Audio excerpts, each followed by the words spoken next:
श्रीगणेशाय नमः।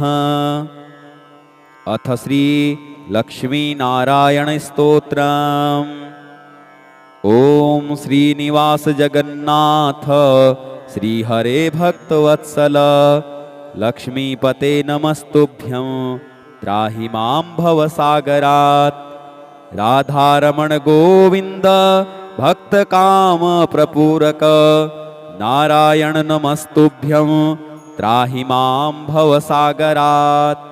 दामोदर महोदार सर्वापत्ति निवारण ऋषिकेश नमस्तुभ्यं त्राहि मां भवसागरात्।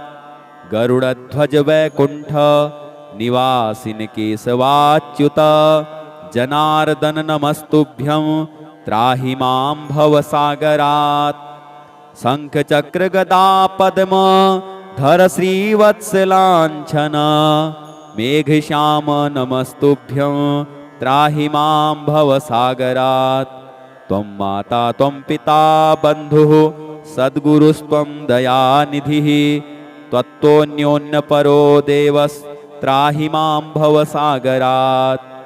न जाने दान धर्मादि योगम यागम तपोजपं त्वं केवलं कुरु दयां त्राहि मां भवसागरात्। न मत्समो यद्यपि पापकर्ता न तत्स्वमोथापि पापहर्ता विज्ञापितं त्वेतदशेष साक्षिन् मामुद्धरार्तं पतितं तवाग्रे। विज्ञापितं त्वेतदशेष साक्षिन् मामुद्धरार्तं पतितं तवाग्रे। ॐ श्री लक्ष्मीनारायणाभ्यां नमः।